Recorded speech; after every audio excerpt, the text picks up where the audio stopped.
Monsieur, bonsoir. Une météo plutôt agitée pour commencer cette semaine et notamment sur les régions de l'Ouest avec cette perturbation qui a apporté un fort coup de vent sur le Finistère et ça n'est pas terminé avec de plus de la pluie. Alors je vais vous parler du coup de vent parce que justement le Finistère reste en vigilance jusqu'à minuit à cause de ces fortes rafales avec le risque de vagues de submersion.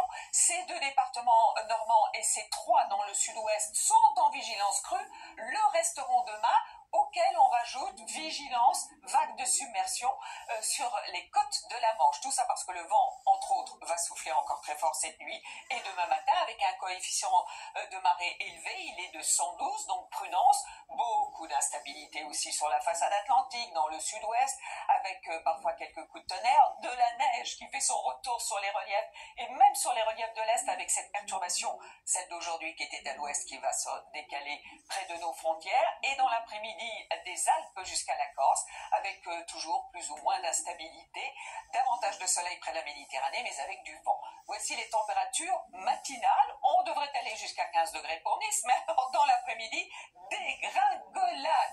30 degrés cet après-midi à Grenoble, pas plus de 13 demain, mais oui, souvent 13 à 14 degrés, jusqu'à 22 degrés, ce sera pour Ajaccio. Alors toujours de la fraîcheur, et notamment matinale pour mercredi, avec une perturbation qui arrive. Pour la journée de jeudi, elle va être rejetée vers les Hauts-de-France, donc un temps de plus en plus sec.